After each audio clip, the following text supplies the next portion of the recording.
Looking back, I can see exactly when everything started falling apart. Though honestly, I still think most people have the whole situation backwards. Todd and I met in 2009 at my friend Sarah's birthday dinner, one of those crowded restaurant tables where you end up talking to whoever's sitting next to you.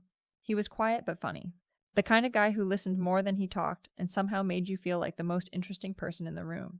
We hit it off immediately, and when he asked for my number at the end of the night, I was genuinely excited to hear from him.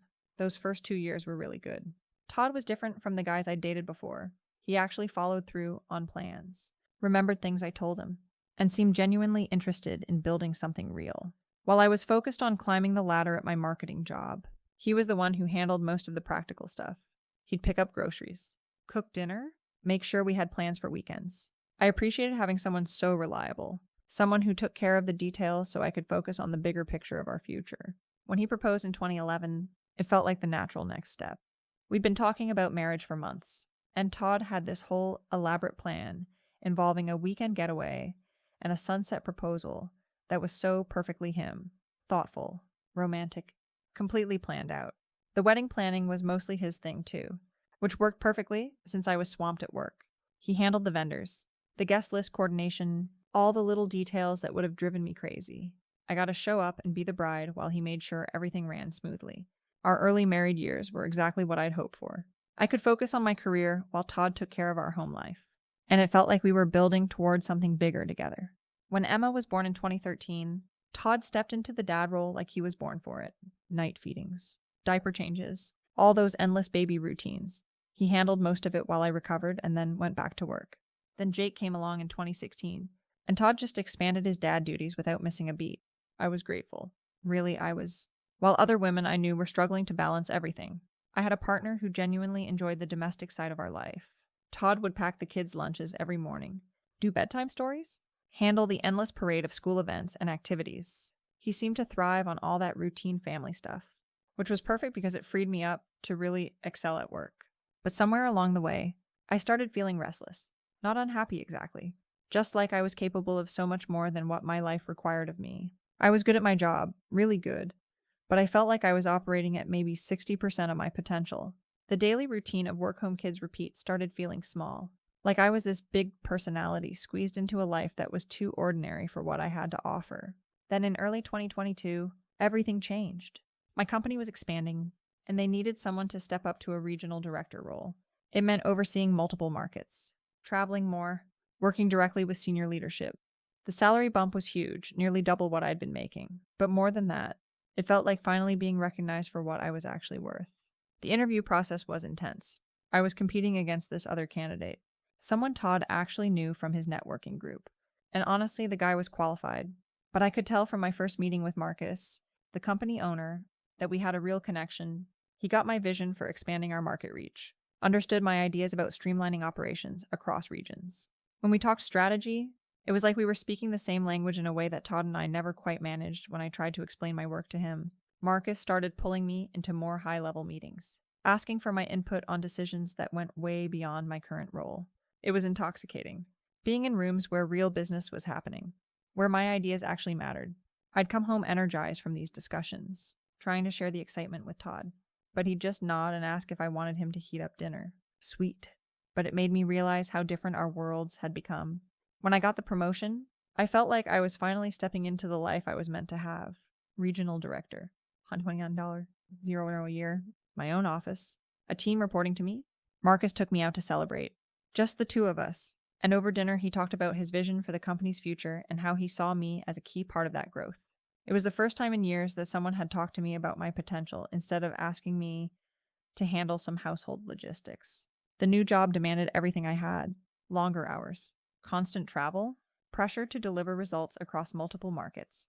I loved it, honestly. I'd wake up excited about the challenges ahead, the problems I got to solve, the impact I was making.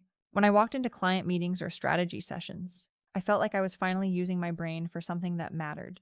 At home, though, things started feeling different. Todd was still doing his usual routine. Dinner ready when I got home. Kids' homework supervised. House running smoothly. But instead of feeling grateful, I started feeling almost claustrophobic. Like I'd spent all day operating at this high level, making decisions that affected hundreds of people. And then I'd come home to conversations about Emma's soccer schedule and whether we needed to call the plumber. It wasn't Todd's fault. Exactly. He was being the same supportive partner he'd always been. But I was changing, growing into this bigger version of myself, and our life together started feeling like clothes that didn't fit anymore. When he'd try to initiate intimacy, I'd find myself thinking about work problems or upcoming presentations. When the kids wanted help with homework, I'd catch myself checking my phone for messages from the office. Marcus and I started having dinner meetings that ran late, strategy sessions that felt more like conversations between equals than boss and employee. He was recently divorced, and sometimes he'd mention how his ex-wife never understood the demands of running a business, how lonely it could be at the top. I found myself opening up about feeling disconnected at home, how hard it was to shift gears from making major business decisions to caring about domestic details. The first time we slept together, it felt inevitable. We'd been working late on a presentation for the board, and there was this moment when we were both leaning over the same document and I could feel the electricity between us. When he kissed me, it wasn't some sordid affair. It felt like recognition, like two people who operated on the same level finally acknowledging what had been building between them. I knew it was risky, but I also felt like I deserved this. I'd spent years being the perfect wife and mother, putting everyone else's needs first, and now that I was finally in a position where someone saw my real value, was I supposed to ignore that? Marcus appreciated my mind, my ambition, my potential in ways that Todd simply couldn't. When we were together, I felt like the powerful, accomplished woman I'd become, not just someone's wife and mother. At home, I found myself pulling away without really meaning to. Todd would want to talk about his day or the kids' activities, and I'd find myself thinking about Marcus, about work, about this whole other world I was part of now. When Todd tried to address what he called our intimacy issues, I felt annoyed more than guilty. Couldn't he see that I was under enormous pressure at work? Couldn't he understand that I had bigger things on my mind than his need for attention? I stopped cooking, stopped helping with homework, missed a few of the kids' events because of work commitments. Todd picked up the slack without complaining, which somehow made it worse. His willingness to handle everything just highlighted how different we'd become. He was content with the small, domestic world, while I was operating in a sphere he couldn't even comprehend. Emma started making these comments that irritated me, like asking why I only talked nice on the phone but was mean at home. I wasn't mean. I was just busy, focused on things that mattered, but an 8-year-old couldn't understand that mommy was under pressure to perform at a level that would secure our family's entire future. The whole situation might have continued indefinitely if I hadn't gotten careless. I was working late at home one night, responding to an email from Marcus about our last trip together. When Todd called me to bed, I closed the laptop without logging out properly, something I never did, but I was tired and distracted. The next morning, Todd was different, quiet, but not his usual comfortable quiet, something cold and distant. He made breakfast for the kids like always, but barely looked at me. When I asked if everything was okay, he just said he was fine, but I could tell something had shifted.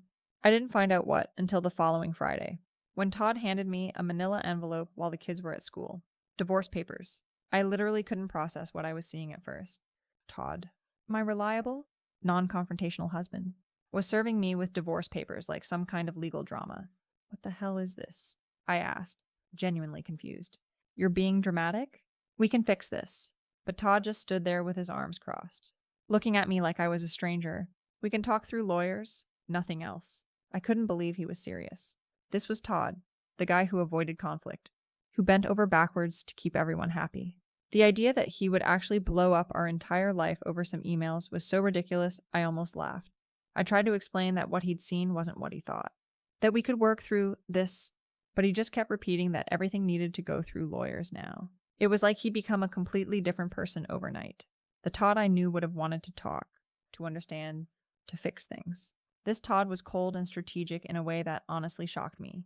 Within days, I was getting calls from his lawyer, some older guy named Carl who seemed to know exactly what he was doing, about custody arrangements and asset division. I got my own lawyer, obviously, but I kept thinking this was all temporary insanity that would blow over once Todd came to his senses. I mean, really. He was going to throw away our entire family because his feelings got hurt. He was going to put the kids through a divorce because he couldn't handle that. I'd found someone who appreciated me on a level he never could. The court proceedings were a nightmare. Todd presented all this evidence about my abandonment of family duties, my missed events, my emotional withdrawal. He'd documented everything. Dates, times, the kids' reactions to my absence. It was like he'd been building a case against me for months. I tried to explain to the judge that I'd been under enormous pressure at work, that I was trying to build a better future for our family. But somehow Todd had made it look like I was the one who'd given up on our marriage. When I pointed out that he'd been using traditional gender roles to punish me for my success, the judge seemed more interested in his evidence than my explanations. The custody decision was the worst part.